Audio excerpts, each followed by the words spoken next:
What's going on, Muscle Monsters? Alain Gonzalez here, and welcome to another episode of Muscle Masterminds, where we take an expert in the field of fitness and nutrition, and we dive deep into a very specific topic. In this case, we have author, strength coach, Kyle Hunt. So, without further ado, let's jump right in. Kyle, thanks for joining us. Thanks for having me, man. This is fun. I'm always down to talk about the bench press. Always. Very cool. So as Kyle mentioned, we're going to be talking about the bench press. And the reason is because he has an abnormally strong bench press. Real quick, just for the people who don't know, can you just tell us, what your bench press is and at what body weight? Because I think it's absolutely ridiculous. Yeah, actually, it's funny you mentioned that because a couple months ago I was doing a powerlifting seminar, and of course I was there to talk about the bench press. And literally the first thing I said, and not saying this to brag, but I feel like that social, just getting the numbers out there kind of helps solidify this. But yeah, like Alain said, it's like I bench 415 at 163 pounds. So it's a pretty solid bench press. But more than that, and I think this is what's really important about the numbers, is Hold that. on. One second. Let's not people who are listening, let's not ignore this. Okay, 165 pounds, over 400-pound bench press. All right, and we're talking about a natural athlete. Okay, even if someone was on drugs, this is because a lot of people really say, oh, okay, cool, 400-pound bench press. I've seen that. 165 pounds, over 400-pound bench press, natural. Now, just to give you some context, guys who take drugs all of their life don't even get close to what that bench press is in terms of weight to weight ratio. Okay, now go ahead. I just wanted to clear that up. Yeah. You might hear, 400. I've seen this guy do 400 or that guy, but this is well over 2 times your body weight, over. Yeah, that's what I wanted to say. So a lot of people see the number or hear the number 415, 405, whatever, and oh, wow, that's a big bench press. But they don't really pay attention to the body weight. So 405 was always a huge goal for mine. I think it's a big goal for anybody who lifts weights. 4 plates on each side, especially if you live in the United States. It's just a 4-plate bench press is pretty much like the pinnacle. It's like the big accomplishment. And it's always been a big goal of mine. And I think it really became apparent, I think it was my sophomore year of college. Now, mind you, I've stayed the same weight for the last 6-7 years, about 165 pounds. So the first time I hit, I think it was maybe 335, 340 pound bench press. That was my goal. It's okay, I'm going to get to 405. That's my goal.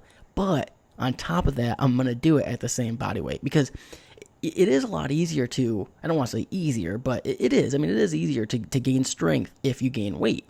But I never wanted to weigh, 180, 185, 190 pounds and then bench 405 because I just feel like that would be like an artificial accomplishment because I knew my natural body weight would be about 160, 165. So if I could get to 405 without gaining really an ounce of weight, that was my goal. So that's kind of like the background information I like to provide everybody with.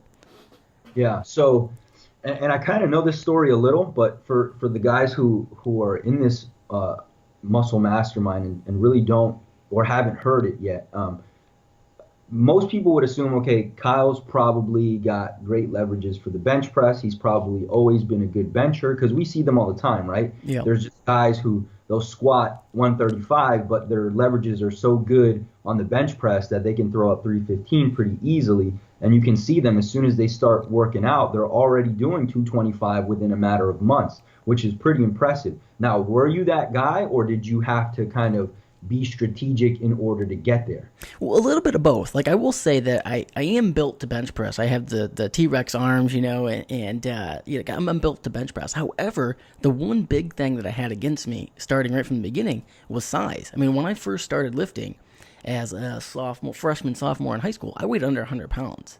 I was a tiny kid.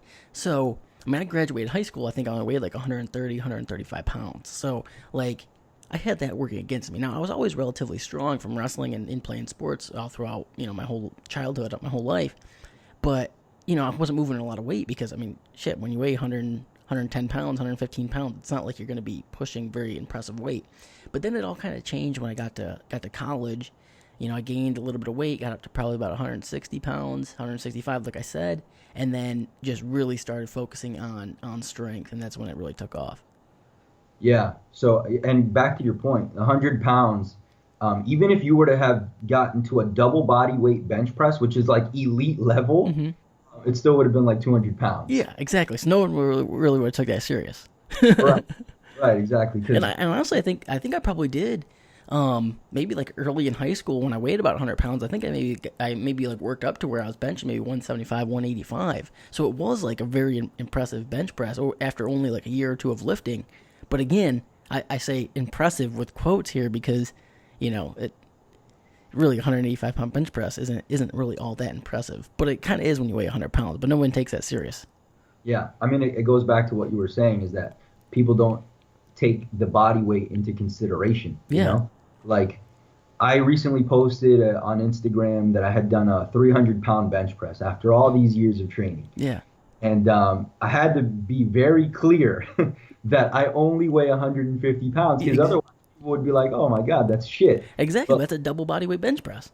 right, right. So I was pumped, but I knew that, this is not going to mean shit unless I say, hey, I weigh 150 pounds. Exactly. Well, because I think, again, it kind of goes back to what we were talking about. Like, we've all seen those huge guys in the gym benching heavy weight. I mean, that's pretty much it. Like, whenever you see somebody, all right, put it this way: if you walk into a gym and you see a bench loaded with nobody there, with a bunch of weight loaded on the bar, what do you picture in your head? You're like, okay, some huge dude's probably in the bathroom. He's probably at the drinking fountain. He's gonna walk over and bench it. Some humongous guy is gonna be benching it. So the fact that you bench 300 at 150, I bench over 400 at 165, like, that's important because let's just use the numbers here. A 200-pound guy, a double bodyweight bench press is 400. A 250-pound guy would have to bench 500 pounds. You don't see many 500-pound bench presses. You just Yeah. don't. Would you say that it's easier for a smaller guy to get a double body weight bench press than a bigger guy? Because I've heard this before and it kind of makes It sense. does. It is. It is easier. It is easier. That's why actually in powerlifting they don't actually use for really comparing different weight classes. They use what's called the Wilks score. And for anybody listening who might not be familiar with that, it's essentially a formula that helps account for that it is easier for a later person to lift heavier proportion to their body weight. So, for example, like me, I compete at 163 pounds. It's going to be easier for me to have a double body weight bench press than it is someone who's competing at super heavyweight at 300 pounds. It's Right. just it is different. Yeah. Now, with that said, I challenge anybody out there to find a guy at 165 pounds who can naturally bench press 415 pounds. There's All right. honestly, I think there's a couple. There's a kid named Taylor Atwood who competes in the USAPL. He's actually the national champion. He benches about the same, about 415. I think his best is like 418 maybe. But other than him, there's not too many other people at least in the United States that can, And I'm talking bench press here, like touch your chest, pause Yeah. it, full extension. We're not talking half reps and all that crap. Yeah, this is certainly, and this will be probably in the title, but this is certainly a world-class bench press, like this achievement. So anyway, so now that we kind of got that out of the way, let's talk about like what are the things that maybe you did or you see a lot of people doing that, because I know for me there were certain things that I was doing before, made simple adjustments and my bench just skyrocketed. Can you talk about some of the more common mistakes that people are making that you think are potentially holding them back from achieving a solid bench press? Yeah, I mean, the first thing I like to always talk about is form. I mean, most people just don't have the form really capable of producing a big bench press.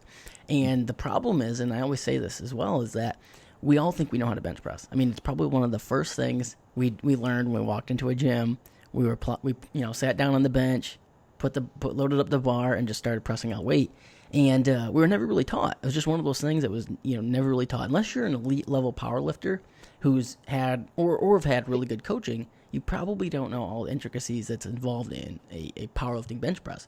So the first thing I always talk about, there's two big things here. One is the setup. And of course, everyone's seen it on Instagram. You've probably seen the people with outrageous setups, bringing their feet up onto the bench, retracting their shoulder blades, getting a big arch. And you probably even think it looks ridiculous. Shit, I think it looks ridiculous, and I do it. But it's important. A couple different reasons. One, getting your shoulder blades retracted and depressed, so that's squeezed together and then pushed down, creates a shelf-like. It creates a very stable surface in order to bench press off from. It also puts your shoulder blades in a healthiest position.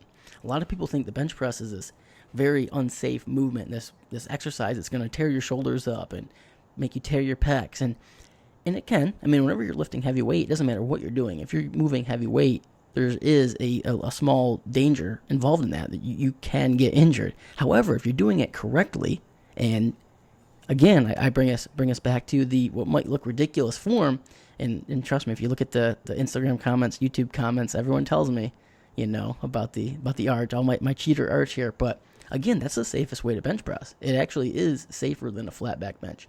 So you want to retract your shoulder blades. You want to try to build an arch to create that the safer shoulder position, and it also shortens the range of motion a little bit and allows you to lift the most amount of weight. So, I mean, we can get into leg drive and all that stuff, but I think the most important thing is just really squeezing your shoulder blades together, getting that retraction, and trying to build an arch. Now, mind you, with the arch, all that matters is two things. Your butt stays on the bench and your shoulders stay on the bench. So as long as you can do those two things, everything in between, you're going to be fine. Yeah. So with those two things, right? Your shoulders, your butt on the bench, it's probably a given now that your feet cannot be dancing around. Yeah, that's a huge part. Like you want to get some leg drive. Now the bench press is a full body lift. Again, kind of out of the bodybuilding community, we've all thought of the bench as a chest builder, which it obviously is. The chest is the main mover in a bench press, but it's a full body lift. You want to create full body tightness, starting from your toes all the way up to you're gripping the bar. So you want your feet planted. A big mistake you see people doing is, especially mid-rep, moving their feet. That tells me right off the bat that they're not tight, they're not getting the most leg drive possible, and quite frankly, if your feet are moving during a bench press, you are not using as much weight as you can. You are 100% leaving weight off the bar. Like if literally, this is a bold statement, but if your feet move during a bench press, I 100% guarantee you could lift more weight. A lot more weight, and without getting stronger. I'm literally saying if just changing that alone will allow you to lift more weight. Yeah, and I think this is something we talked about before, where it's like you are probably stronger than you think on the bench press, particularly, and the statement of you can bench more without getting stronger. It's like, how the hell is that possible? But what we're really saying is, if your form isn't dialed in and then you correct it, like that's automatically putting weight on the bench press. And this is what I've experienced myself without changing anything on my training, not fucking or undulating rep ranges or anything magical, just fixing the form allowed me to go well past 225 when I was stuck between 185 and 225 or whatever it was for a while. That simple tweak in the technique allowed me to not just get stronger immediately, but then progress faster from there. Another big thing is, and this doesn't necessarily apply to everybody, but widening your grip a little bit. Not saying going super, super wide, but just widening your grip a little bit. For most people, probably 80% of the people listening right now could get stronger just by widening their grip a little bit. And again, a lot of times it's like people don't want to do that because they think, I'm not going to build as much muscle, or they think that their triceps are stronger than what they probably are. The fact is, like, if you're a tricep or you think you're a tricep dominant bench presser, chances are you're not. It's just that's what you've always done. That's the grip you've always used. You're comfortable and you're stronger in that range of motion. Now, mind you, if you widen the grip a little bit, shorten the range of motion a little bit, allow your chest and shoulders to take a little bit more of the weight, you can probably lift more weight eventually. Right. So I hear a lot of guys now, I can just imagine them saying, yeah, well, if you arch your back and you shorten the range of motion and you take a wider grip, that might be great to get a bigger bench press at a powerlifting meet, but how the hell is that going to make my chest bigger? Exactly. That's always the big argument. So what's your take on that? Is this kind of like the powerlifting way of doing it? do they kind of are they kind of like interchangeable? Like you have to get stronger even if you're decreasing the range of motion, and are you still going to get the same hypertrophy in your chest as you would if you kind of got the form dialed in, but maybe the arch wasn't as excessive, the grip wasn't as wide, and things like that. So it's definitely a delicate balance because a lot of the things that lead to a powerlifting bench press and using more weight are actually things that do technically like things like shortening the range of motion, shortens the time under tension, which those things are all very important to building muscle. However, what's also important to building muscle is overload. So the amount of weight on the bar. So if anything you can do to lift more weight is gonna also help build muscle. So you could almost say that those things kind of cancel each other out. So what I always go back to is saying safety. So arching your back a little bit. I'm not saying an excessive arch, but arching a little bit, shortening the range of motion, getting your shoulders in a good position is going to be what's best for your health. It's so put it this way, like if you can bench this way for 5 years straight without getting hurt versus we'll even say that the quote unquote bodybuilding bench press, which is, closer grip, less of an arch, a flat back bench press, we'll say it's a little bit better for building muscle, but it hurts your shoulders and you get injured. At the end of the day, what's going to be better? It's going to be the one that allows you to lift more consistently. But I don't even think that's the case. I think that like a powerlifting setup is probably just as effective for building muscle because of the weight, the amount of weight you can use more versus a bodybuilding bench press. Gotcha.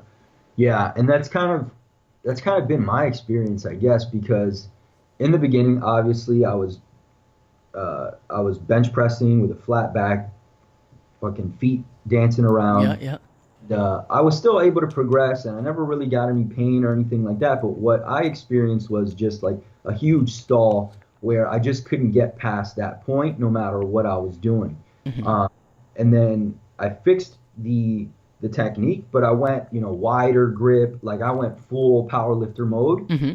and my bench press skyrocketed, and my chest made some gains from that.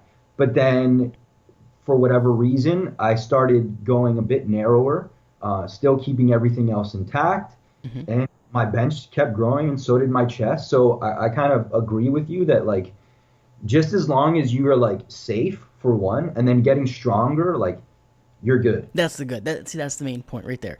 Being safe and then getting stronger, that progressive overload. Because again, a lot of people want us to talk about volume in terms of building muscle, because obviously volume is super, super important. But the forgotten factor of volume sets, reps, and weight. The weight factor is very important. So weight, as long as your weight is continually progressing, that means the volume's continually progressing as well. Volume equates to building muscle. For sure. So, all right, so that's the first thing, and I completely agree. Like, if you're not maximizing the form, or you don't have your technique dialed in, like, you're fucked. Yep. So fix that. Okay, your bench starts kind of skyrocketing, but there's going to come a point where even with good form, it's going to be hard to get stronger. And now maybe we need to do a few more advanced kind of techniques to get it up. Maybe certain exercises that'll help with the bench, maybe something you can do with your rep range, the frequency. What's kind of your next step after someone has stalled out just from the initial boost in strength that they get from perfecting their form? So the next step would be to look at their programming. And really, without getting too super complicated here, there's two big things with bench programming. One is just building in some type of progression. Now you can do just a basic linear progression, which is essentially you start out with one weight, and then each week you add 5 pounds, add 10 pounds, where it's like a 5x5, 6x4, 6x3, whatever. That's not really important. Just building in some progression, so you're lifting heavier weight each week. Super, super important. And the second thing, and this is specific to the bench press, is increasing the frequency. I think benching 2 or 3 times a week is what's key to the bench press. It's an exercise that responds very well to frequency. The more you can do it, the better you get at it, and the more volume you can actually create because you're doing it more frequently. Yeah, cool.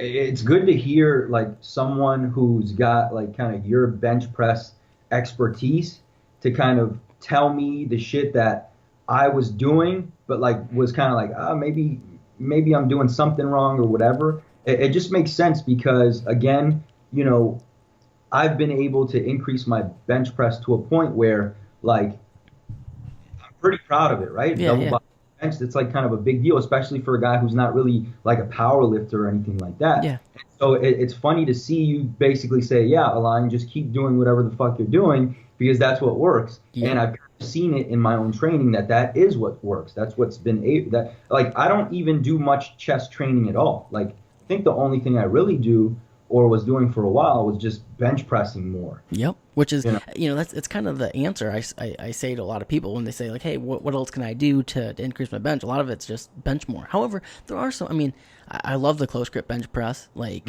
it's a huge accessory movement for me to help build my bench press. I love the close grip, and when I say close grip, I don't mean like super close. I just mean anything closer than your normal grip. So might only be a couple inches closer than what your normal grip is, but that little difference is enough to shift some of the focus back onto the triceps. Again, when you use a closer grip too, again, you're going to have a longer range of motion, so you got to get the muscle building effect.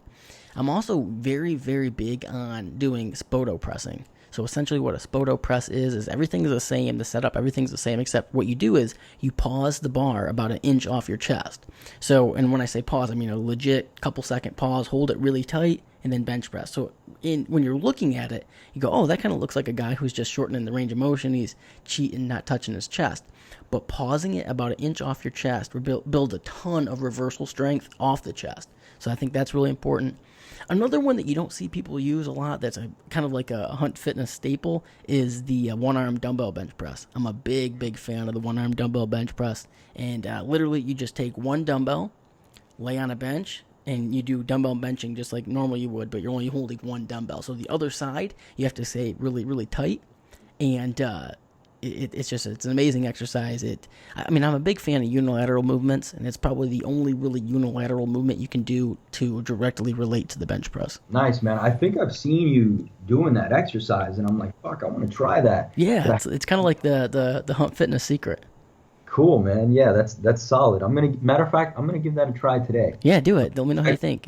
I'll tell you what, you gotta stay super tight, because what'll happen is if you don't stay super tight, like you'll get that dumbbell out here and it's gonna want to flip you right off the bench. So it almost is like I think the connection to the bench press is almost more neurological than anything, because it helps you focus on staying tight. Like your feet your feet can't dance around. You're gonna flip off the bench. Your feet have to be locked in. Your shoulders have to be retracted. That's another thing. It teaches you that retraction, because you can't bench with a flat back and hold one dumbbell out. Like, especially if you're going. I mean, you want to push this heavy. We're talking like 4, 5, 6 reps, like really heavy single arm dumbbell bench, and it kind of reinforces all the things we've already talked about. Yeah, I'll probably go a little bit lighter just so I don't look like an asshole at the gym. Yeah, you want to do a couple warm up sets for sure. All right, so what I'm gonna do for this is I'm gonna take maybe some footage from a video that you did for me a while back where you kind of go over the setup just for those Perfect, people yeah. watching and want kind of like a visual, right? Mm-hmm. So they got their form solid, right? The form is good. They say, okay, I've been training my chest once. Now, eventually I'll do 2 times a week, maybe even 3 times a week. Could you kind of just, give? I know it's going to differ from person to person, right? Could you kind of give like a template of what that might look like? How many days per week, X reps? When would you do the accessory work? What kind would you do on what day? Things like that. Yeah. So here's a basic setup, and I'll kind of go through this. So the first step, like I said, would be increasing the frequency. So if we were going to do two days a week of bench pressing, this is kind of what it would look like. I would probably do one about a moderate rep. So we're talking like 4 sets of 5, 5 sets of 5, maybe even 6 sets of 4. So something in that middle range. That would be like our staple day 1. Then probably 3 days later, so let's say that was on a Monday. So then maybe Thursday, what we would do, you would have 2 options for that second day. Would either be like a higher rep volume day, so you could do 3 sets of 10, 4 sets of 8, something like that. So if your main goal is, if you want strength, but your main goal is really size, you want to look good but be strong, I would go with a higher rep. So I would do maybe, we'll say a 4 sets of 5 and a 4 sets of 10. Like those are the 2 days. And then what we would do is just increase each week 5 pounds or so. Start out with something that you could, maybe like a 7 RPE, something that you could do and keep like 3 reps in the tank, and then allow for weekly progression. That would be like the first option. Now, the second option would be if you wanted to bump it up to 3 days a week. So kind of taking a step back here, if you're only benching once a week right now, go with the 2-day option. If you're benching twice a week, go with the 3-day option. So a 3-day option, we would incorporate like I said, a 4x5. Then we would incorporate like a day, so that would be Monday. Then Wednesday, what we would do is a heavy day. So we would do 4x2, 6x3, something like that. A little bit heavier weight. And then on the end of the week, we would keep our higher rep day. So, 4x8, 4x10, something like that. And again, just build out the progressions. Okay. So just to be clear, right? So that's just the bench press. Yes, only the bench press. Yeah, so that's just the bench press, right? You're obviously going to be training other muscle groups. Mm-hmm. Recovery is going to be a factor, right? So you might not want to do if you have an arm day, you don't want to have it right before you're about to do a heavy bench session the next day, because you're going to toast your triceps, things like that. But do you think that, and this probably depends, right? But do you think that maybe someone who, like me, doesn't do any other kind of chest work and only bench presses 2 or 3 times a week with steady progression, do you think that's enough to really maximize hypertrophy in the chest? Well, what we could do is we could add one main bench builder accessory movement that'll also work your chest, and that would be enough. So let's say on day 1, you can also add in a close grip bench press. Day 2, you could add in that Spoto press I talked about. And then day 3, you could add in the 1-arm dumbbell bench. So essentially you're getting 6 chest builders throughout a week, but nothing that's really like a chest day, and that would be enough volume. And then with the rest of those workouts, you could do arms, shoulders, whatever you want to do, back. Yeah. Gotcha. So the rep ranges or the volume for those accessory lifts, would they match the bench press volume, or is it all hypertrophy work, or how would that work? You could go both. You could keep them, you could match it. That would be a simple way to do it. Or you could just say, you know what, I'm going to bench, quote unquote powerlifting style, and then the rest of my day is hypertrophy, or the repetition method is what some people would call it. Very cool. So that's pretty much anybody would really need to know to really take their bench press from where it is now to kind of I wouldn't say elite level, because that's just more a matter of time. Mm-hmm. Be on track to finally achieving that level. And, that's not to say that everyone can achieve an elite level bench press, but I do think personally that with enough time, if you're consistently doing things correctly, it just becomes a matter of time.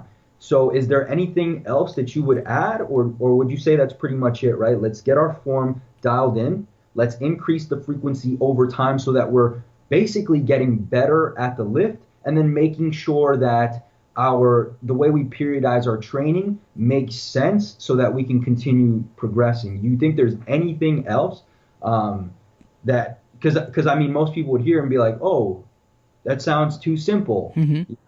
Is there anything else, or do you think that's kind of like the magic recipe? I feel like that's, I think you did a really good job of kind of recapping that. And yeah, it's kind of like the magic recipe right there. The biggest thing is patience. Just be patient. There's no magic formula. There's no magic. And another thing is, you saw how, kind of nonchalant I was about the rep ranges. There's no magic rep ranges. I'm not going to sit here and tell you that, oh, you have to do 5x5. You have to do 6x3. You have to do these things. There's just stick with one, and we'll build it out. Make sure you're training smart and you're able to, build in progression. So you're using heavier weight each week. That's the main thing. And it's just being patient. You just have to, you got to bench more. You just got to spend more time underneath the bench press and stay healthy and do all the things we talked about. There's just you can't always look for the, these fads. That's a thing. And this is again, this is coming from somebody who has built an elite level bench press. And another thing, I've talked to other people who've built elite level bench presses. I've studied with the best. I've talked to the best. I've read the best. That's just what it takes. It's just patience, hard work, doing the basics, mind numbing basics. and that's what gets you results. It's funny that you say that, man, because I feel like no matter what it is, like right now, you just gave everybody everything they'll ever need to know about building a bench press. Yep. Just like at this point, I probably know everything there that I need to know in order to take my business from here to here. Yep. But you always feel like it's so basic and simple that you always feel like there's got to be more. There's got to be more. And at the end of the day, from my experience, from what you're saying, that's just it, man. It's just simplifying it and being consistent, right? So I want to go ahead and wrap up there. I think we've got enough solid information for guys to take and really build that bench press, and at the same time building their chest, which I think for most of my guys is going to be like the main goal, but can't have one without the other, right? Well, another thing too is this is something I tell a lot of my clients, and again, this is kind of get lost in this conversation, but when you start chasing numbers and chasing performance, we'll just use the bench press but this goes to this can apply to anything. But we'll talk about the bench press here. When you start chasing numbers on the bench press, and you start trying to really increase your performance on the bench press, your chest is going to take care of itself. Like it just is, and that's one of those things where it's like, we can recap the whole idea on volume and intensity and all these other training variables and frequency, but it's almost like you just got to take my word for it. Like when you start chasing the numbers in the gym and chasing performance, and it almost, when you build in that progressive overload, as long as you're doing everything we talked about and doing everything right, the aesthetics are going to take care of themselves. And sometimes it's hard to get people to buy in on that. It's almost like you just got to say, hey, trust the process and focus on what you can control, focus on the numbers, which are a lot easier to control, a lot easier to see progress than what you can in the mirror. Especially as a natural athlete, it's very hard to see progress in muscle development in short periods of time. So it's easier to just track numbers. You can see numbers increases in a month. So that's kind of the last piece of advice. Yeah. So one last thing that kind of just popped up as you were talking. Mm-hmm.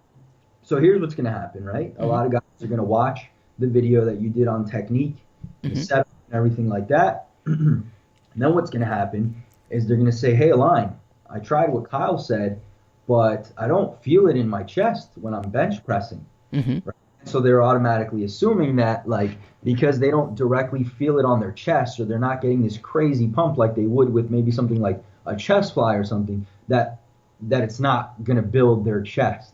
I know what my take is on this, but I kind of want to hear yours.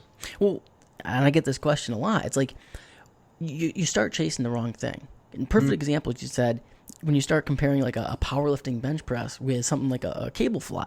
A cable fly, you're going to feel way more, and you should feel way more. You're going to feel way more of a contraction. You're going to get way more of a pump. Mm-hmm. However, how much weight are you using on a cable fly? And again, the weight is irrelevant. Like, it doesn't matter. All that matters is it's a small number. It's a small amount of weight you're using on a pec fly, cable fly. So you're not really getting much overload. Basically, you're only getting like one aspect of hypertrophy. So with a bench press, especially like a well-executed powerlifting style bench press, you're not going to necessarily feel it in your chest. And you really shouldn't just feel it in your chest, because we're not trying to isolate just the chest. We're trying to use as much weight as possible. So you're going to get it in your triceps, you're going to get it in your shoulders, you're even going to feel it in your legs a little bit, which is good, because we're using more weight. However, with more weight, with more weight comes more overall volume. So eventually, over time, it's not something you're going to feel one day. And one day, you're going to think that the chest fly is more important, because you're like, I feel this. You're going to even look probably a little bit more pumped up. Your chest is going to look bigger. However, you're just chasing the wrong thing, because it's not going to lead to overall growth.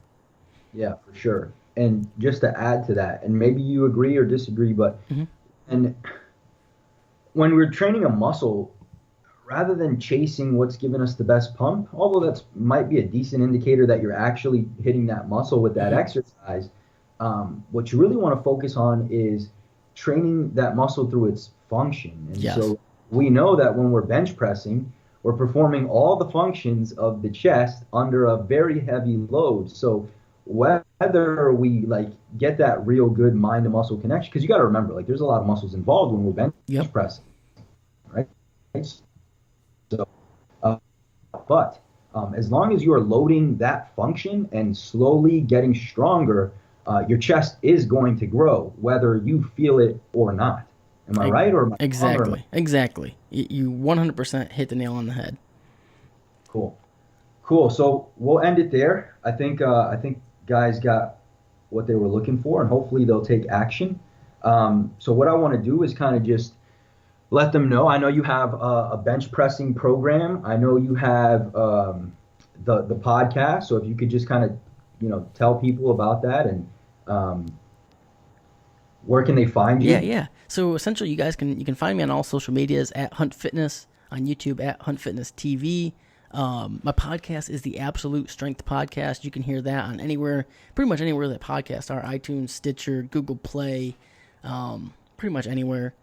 We do at least one episode a week. Talk with all the best strength athletes, strength coaches in the country. Have a lot of fun on there. And yeah, like you said, I have a new 6-week bench press program that is available on KyleHuntFitness.com. And it essentially goes over everything we talked about in this episode. Benching more frequently. I go over technique, go in and out of details on how to actually set up properly. And then I also teach you about programming too. Like, it goes into a lot of details on how to build in the progression that we talked about in this episode. Very cool. So you got all the social media, you got the YouTube, you got the website, you got the podcast. I think just for simplicity, guys, you got to listen to this man's podcast if you're a podcast listener. He's got probably one of the most unique podcasts that's related to fitness and strength and things of that nature. So you're going to find a lot of value if you listen to that podcast. I know I do regularly. And then also follow him on Instagram. This guy is an absolute monster, and you're going to see that he practices what he preaches. So definitely show him some love there. And that's pretty much it, man. I appreciate you coming on and taking the time, and I'm sure we'll talk soon. Awesome, dude.